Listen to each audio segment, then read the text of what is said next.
Imaginemos por un momento un inmenso tablero de ajedrez donde, todas las piezas, desde los peones hasta los reyes, deciden moverse al mismo tiempo. Ujú. Chocan unas con otras, cambian las reglas del juego en tiempo real, y de repente un solo movimiento en una esquina del tablero hace temblar la estructura entera. Sí, un efecto dominó incontrolable. Exacto. Pues ese nivel de caos, tensión y complejidad es exactamente lo que está ocurriendo en la cuenca del mar Mediterráneo en este preciso instante. Muy buenos días a toda nuestra audiencia en esta mañana del 10 de marzo de 2026. Buenos días. Bienvenidos a una nueva inmersión a fondo.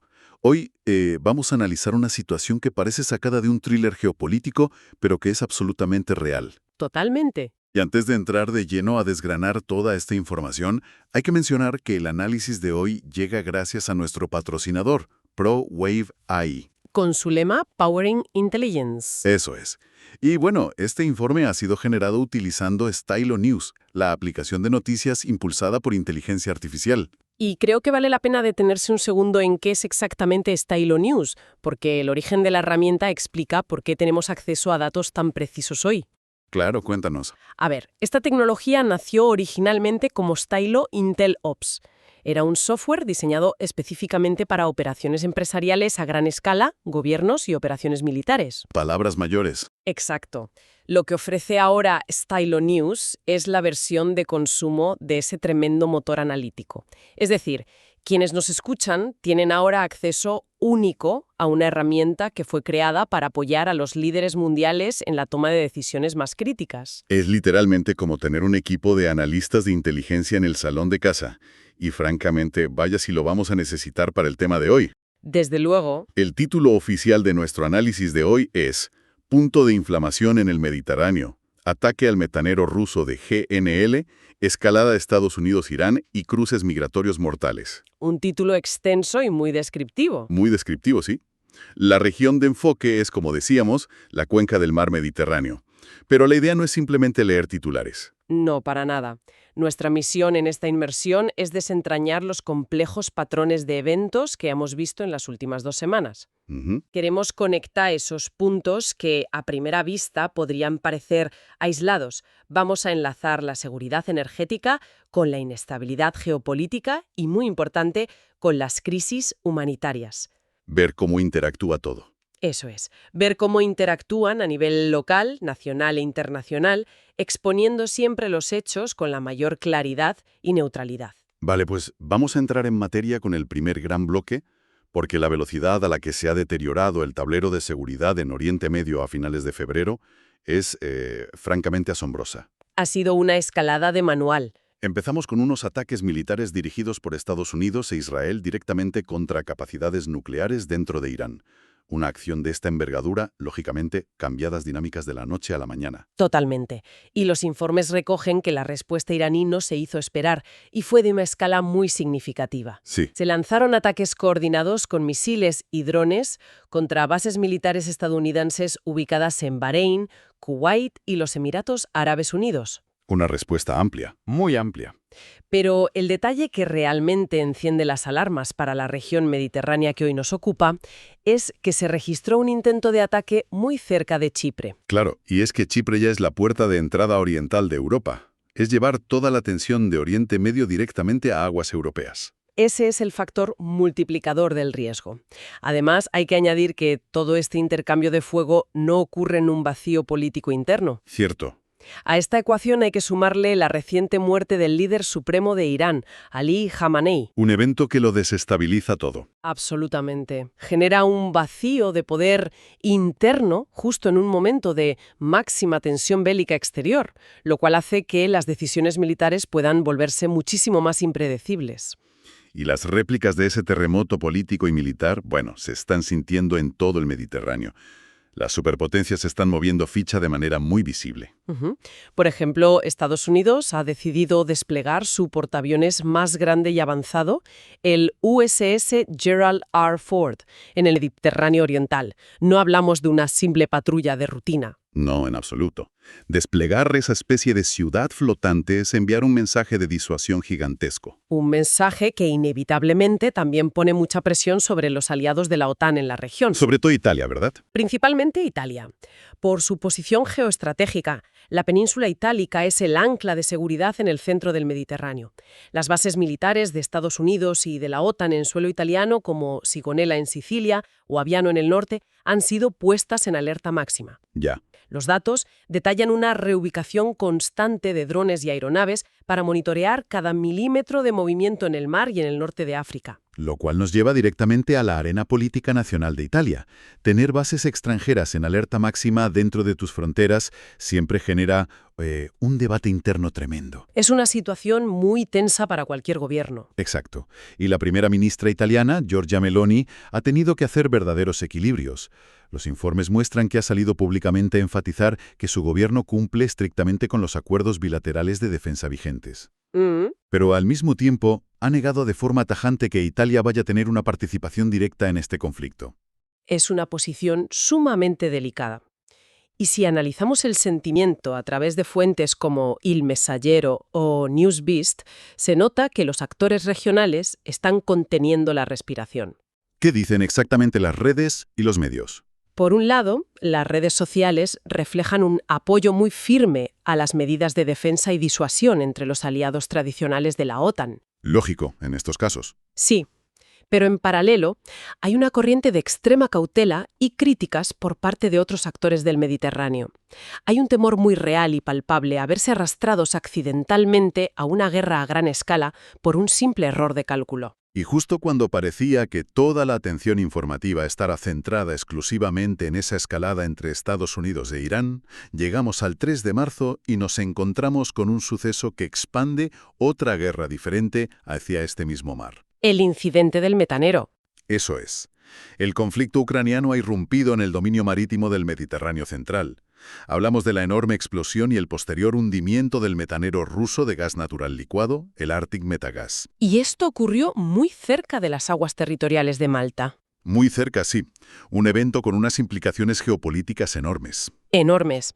Inmediatamente después del hundimiento, el presidente ruso, Vladimir Putin, emitió un comunicado oficial acusando a Ucrania de haber orquestado un ataque terrorista utilizando drones navales de superficie. ¿Y qué nos dice el análisis de patrones sobre este evento? Si conectamos los puntos temporales, este suceso coincide de pleno con unos ejercicios militares que la OTAN estaba llevando a cabo en esa misma zona del Mediterráneo central. Interesante coincidencia temporal. Y además, el buque estaba operando en el contexto de la persistente inestabilidad que vive Libia en la actualidad. Claro, lo que plantea un escenario logístico y de seguridad que es una auténtica pesadilla para los países vecinos. Tener un buque de esas dimensiones, cargado de gas licuado, hundido cerca de tus costas no es solo un titular de prensa. Tiene consecuencias inmediatas. Exacto. Para Malta y para Libia, los impactos locales son tangibles hoy mismo. Hay interrupciones severas en el tráfico marítimo comercial y un nivel de tensión de seguridad sin precedentes en sus aguas. Lo que este hundimiento nos indica, analizando los datos con absoluta neutralidad, es una expansión objetiva y alarmante del conflicto de Ucrania. Las tácticas asimétricas, como el uso de drones navales que hasta ahora veíamos confinados casi en exclusiva al Mar Negro, han llegado a las principales rutas comerciales y de suministro energético del Mediterráneo. Es un recordatorio contundente de que la infraestructura energética es vulnerable y de que los conflictos modernos ya no respetan fronteras geográficas tradicionales. Así es. Bueno, cambiando ahora a un tema que reviste una gravedad extrema, tenemos que hablar de cómo toda esta hipermilitarización de las aguas contrasta de forma brutal con la fragilidad de la vida humana. Es el aspecto humanitario de la crisis. Efectivamente. Las mismas aguas que ahora patrullan portaaviones y drones son el escenario de la peor tragedia de la década. Los datos de este inicio de 2026 son desoladores. Muy duros. Ya hay más de 600 personas migrantes que han muerto o desaparecido intentando cruzar desde el norte de África hacia Europa. Es el arranque de año más mortífero en el Mediterráneo desde que comenzaron los registros en 2014. Las cifras totales son abrumadoras, pero los incidentes concretos que documentan los informes lo hacen aún más palpable. Sí. Por ejemplo, el naufragio ocurrido a unas 20 millas náuticas al sur de la isla de Creta, en Grecia. Una embarcación que había partido de Tobruk, en Libia, se hundía dejando a aproximadamente 30 personas desaparecidas. Una tragedia absoluta.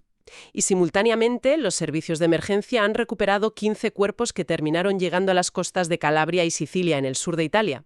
Y frente a esta realidad tan dura, cuando analizamos las fuentes institucionales y sociales, vemos que las respuestas reflejan perspectivas y prioridades completamente enfrentadas. Completamente opuestas. Por un lado, desde la perspectiva gubernamental en Italia, el ejecutivo de Meloni y su ministro del Interior, Matteo Piantedosi, argumentan la necesidad imperiosa de garantizar la seguridad nacional y de combatir frontalmente a las mafias de tráfico de personas. Y las medidas aplicadas van en esa línea. Exacto.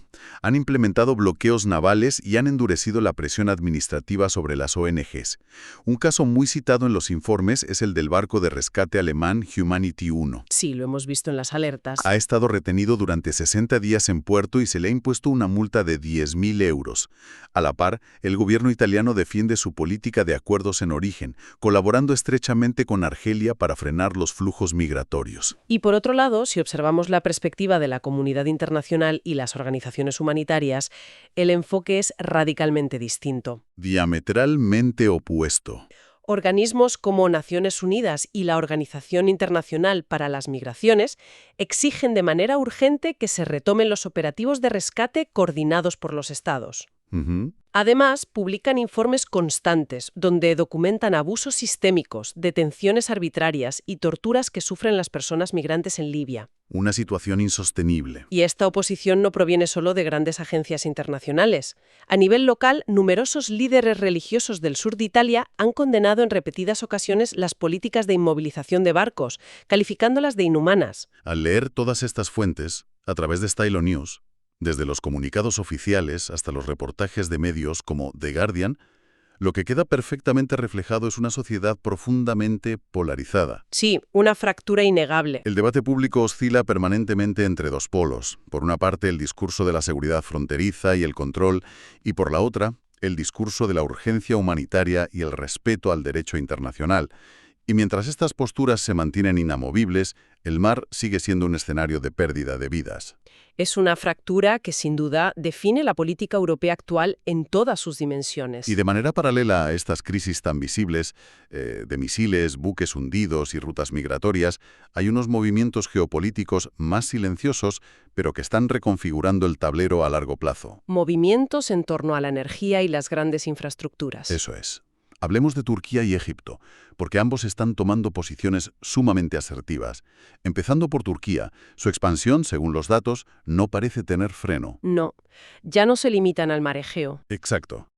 Los informes de inteligencia detallan que Ankara está expandiendo su influencia naval y sus misiones de exploración de hidrocarburos, proyectándose hasta las aguas de Libia, y aún más lejos, hacia Somalia.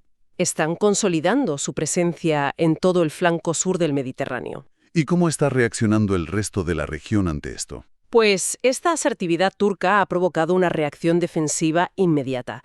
Según las fuentes que hemos procesado, ha motivado la celebración de una cumbre secreta reciente en Israel bajo un formato que denominan 3+1. Para contextualizar a nuestra audiencia, ¿quiénes componen ese 3+1 y cuál es su objetivo principal? El 3 se refiere a la alianza regional entre Grecia, Chipre e Israel. Son 3 países con intereses energéticos muy claros y compartidos en el Mediterráneo oriental. ¿Vale? Y el +1 es, por supuesto, Estados Unidos, que actúa como el gran respaldo de esta coalición.